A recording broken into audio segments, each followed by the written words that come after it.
Mengejutkan, ini strategi perlawanan Jenderal Gatot, AHY, buruh, mahasiswa, hingga didukung Sultan Jogja. Pengesahan Omnibus Law RUU Cipta Kerja merupakan puncak pengkhianatan negara terhadap hak buruh, petani, masyarakat adat, perempuan, dan lingkungan hidup serta generasi mendatang. Gerindra dan PDIP dukung RUU Cipta Kerja. Prabowo yang katanya macan Asia sudah nyaman dan aman di Kemenhan. Sandiaga Uno kayaknya udah jadi relawan menantu presiden. Apabila usul ditolak tanpa ditimbang, suara dibungkam, kritik dilarang, hingga najwa dilaporkan, dituduh subversif dan mengganggu keamanan, maka hanya ada satu kata: lawan, lawan. Tidak usah gentar kalau digertak. Memangnya Anda sudah baca? Coba sama-sama dibalik. RUU Cipta Kerja itu hampir 1000 halaman. Apakah anggota dewan, presiden, menteri sudah baca semua sebelum menyetujui jadi undang-undang yang berdampak pada banyak orang? Sekarang bagaimana? Mosi tidak percaya telah kita menangkan di media sosial. Tapi, jika hanya mempopulerkan tagar Mosi tidak percaya, itu tidak cukup. Sekarang ini, kita harus memikirkan cara melawan dari pinggir, menyusun kekuatan dari pesisir. Jangan hanya di media sosial. Susah. Membangun kekuatan itu butuh kematangan dan pandangan jauh. Ayo bersatu, jangan putus asa. Yakinlah, kita ada jalan, kita bisa menang. Menjadikan setiap kejadian sebagai pembelajaran dan menguatkan mental kita untuk beradu strategi perang. Jika masih berkutat pada tagar, yakinlah, itu tak akan memenangkan apapun. Dan itu sangat mereka sukai. Karena hanya itu yang kita perlihatkan. Masih mau berkutat dengan cara yang lama dan tidak ada efeknya? Ada pilihan lain. Mengapa bukan jalan itu yang kita lakukan? Begini, jegal Undang-Undang Cipta Kerja.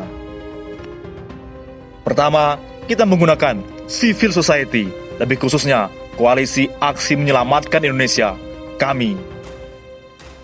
Jenderal Gatot diharapkan untuk mengadukan atau mengajukan judicial review undang-undang ini di Mahkamah Konstitusi.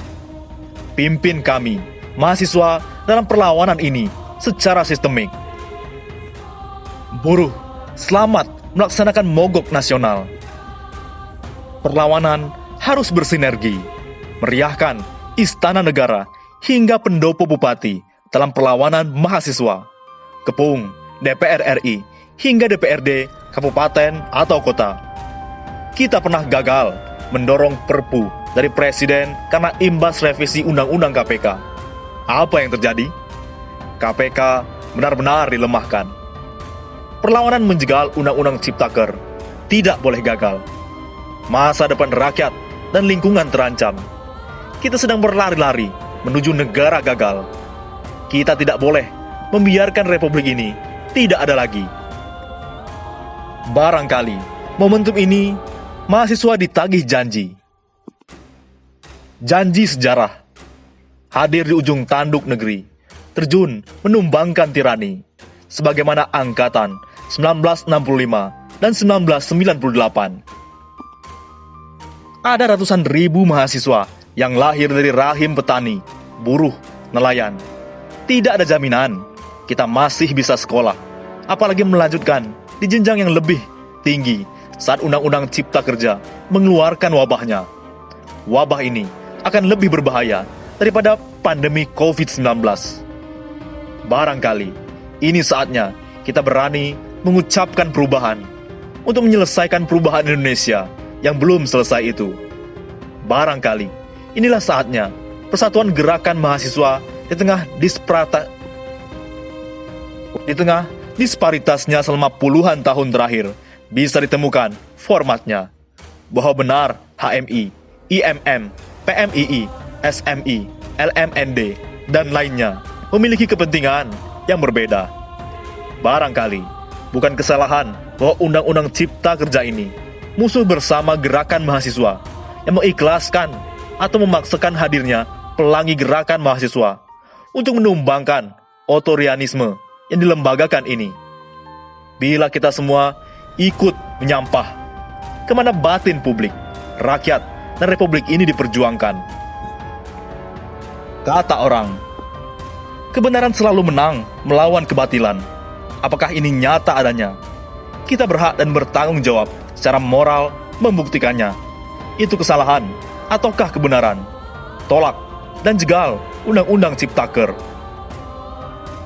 Oleh karena itu, yang menjadi perhatian adalah soal peringatan Kapolri. Buruh menilai polisi jadi alat kekuasaan dan pembela pemodal. Surat telegram rahasia atau TR Kapolri Jenderal Idham Aziz tersebar di lini massa media sosial. Surat telegram rahasia itu berisi instruksi kepada jajaran kepala kepolisian daerah atau Kapolda untuk mengantisipasi unjuk rasa buruh terhadap penolakan pengesahan Omnibus Law Cipta Kerja. Menanggapi hal itu, Sekretaris Jenderal Federasi Serikat Buruh Kerakyatan Serbuk, Hamid Istakori, mengatakan bahwa penerbitan surat telegram itu sangat berlebihan. Kebijakan itu hanya membuat Kapolri seperti alat kekuasaan. Polisi menanggapi secara berlebihan dan telah menjadi alat kekuasaan serta pembela pemodal, kata Hamid melalui pesan singkat kepada suara.com Selasa 6 Oktober 2020. Hamid mengatakan, seharusnya Kapolri Idham Aziz bisa memahami permasalahan yang terjadi. Yang meminta Idham bersikap profesional. Kalau polisi overacting, berpotensi menimbulkan benturan dan menjadi celah terjadinya pelanggaran HAM, tuturnya. Sebelumnya, sebuah telegram rahasia, TR, Kapolri Jenderal Idham Aziz tersebar di lini massa media sosial. TR tersebut berisi instruksi kepada jajaran kepala kepolisian daerah atau Kapolda untuk mengantisipasi unjuk rasa buruh terhadap penolakan RUU Omnibus Law Cipta Kerja. Sejumlah foto, poin-poin dalam TR Kapolri itu salah satunya diunggah oleh akun Twitter @aksilangsung sejak diunggah pada Senin 5 Oktober. Menjadi viral. Wih, telegram Kapolri ngeri. Selain melarang unjuk rasa, padahal sudah dijamin oleh konstitusi, juga melakukan counter narasi soal cipta kerja.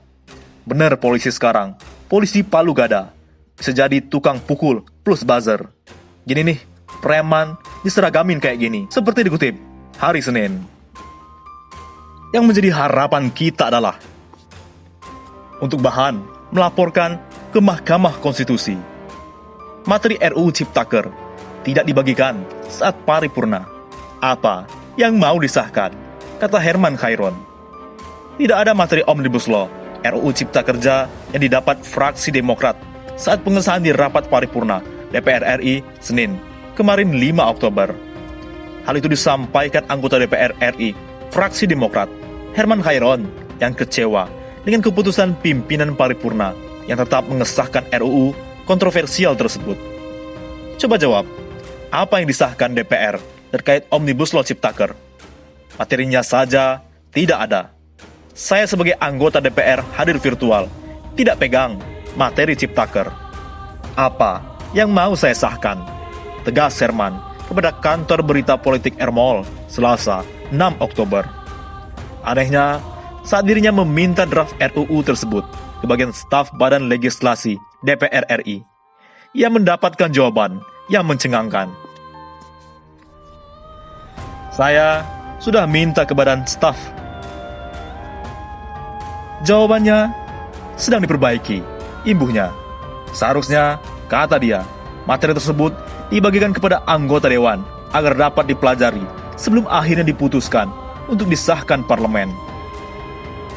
Semestinya lagi, ada waktu untuk seluruh anggota DPR mempelajari karena keputusan paripurna adalah keputusan seluruh anggota, tandasnya. Nah, rakyat disuruh baca 1.000 lembar tersebut.